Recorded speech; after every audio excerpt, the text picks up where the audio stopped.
I goofed. Howdy guys, Zach Ramirez here. I feel I'm really low in the right now. I'm too high. That'll work. Oh goodness guys, it's been a time. It's been a night. This is not the video I wanted to be making.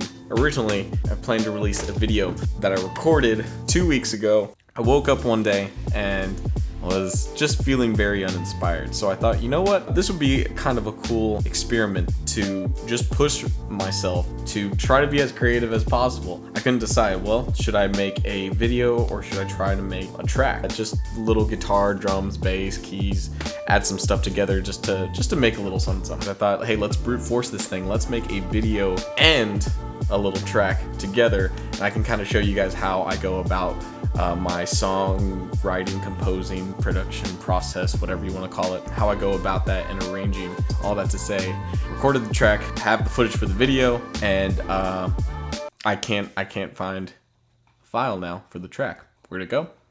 Don't know. Once I had finished recording everything, I had to leave for a rehearsal. I didn't have a chance to quite finish it up. I had some other finishing touches I wanted to do to it, but figured, hey, this is a good stopping point. I gotta head to this rehearsal. So yeah, I never fully completed it, but it's just gone. And I'm always hitting that Command S on everything. I feel like it's an ingrained habit in mine to just autosave, just autosave. I know those key commands just to save any and every file. With this, I didn't.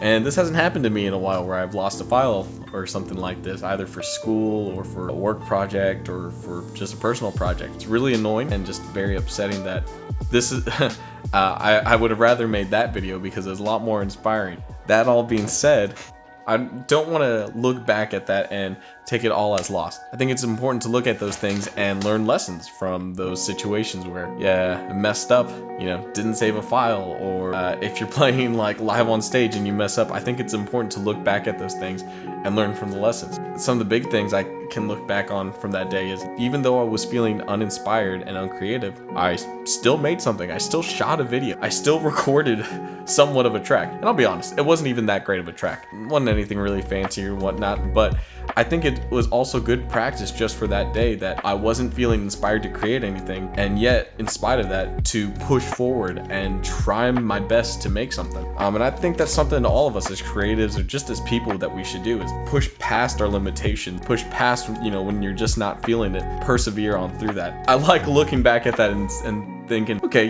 at least I was able to push myself in that way of getting over myself and trying and creating something. I also got a lot more practice in my craft.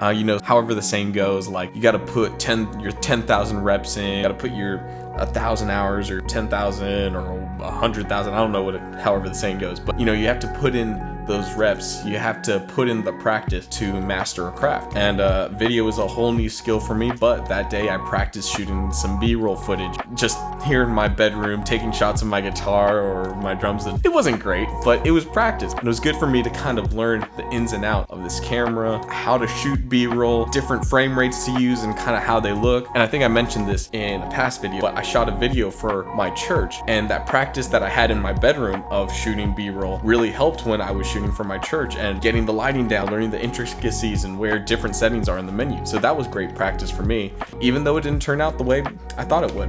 And for arranging things, it was good practice, even though it was a okay track and it ended up being for loss. I can't listen back to it. It was good practice for me just in that moment that I wasn't feeling creative, to try different things out and learn my craft of guitar or drums or composing a little bit better.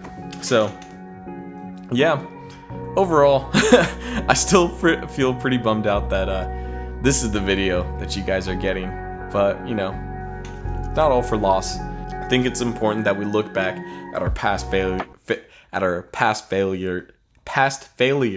I think it's important that we look back at, oh my gosh.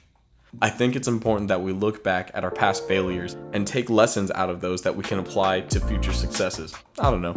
just kind of rambling at this point. I'm really bummed. Oh yeah, I forgot to mention, I also just shot this video, but then forgot to record the audio. So then it would have just been the camera audio, which I guess would have been fine, but it would have bugged me knowing that the audio could have been better, even though the video was shot. It's not much of a video. It's just me now complaining to a camera, talking about, I forgot to stink and save my projects. Anyways, thank you guys so much for watching. Really appreciate you sticking around. Again, I know this was a shorter one today and probably not super entertaining, but hopefully the next video will have a little bit more going on. I'll probably do that again sometime where I arrange a track and write it and kind of walk you guys through the process of how I go about that, and it'll be cool. It'll be good. It'll be fun. It'll be more fun than this, that's for sure. Anyways, thank you guys so much. Stay safe and get creative. Peace.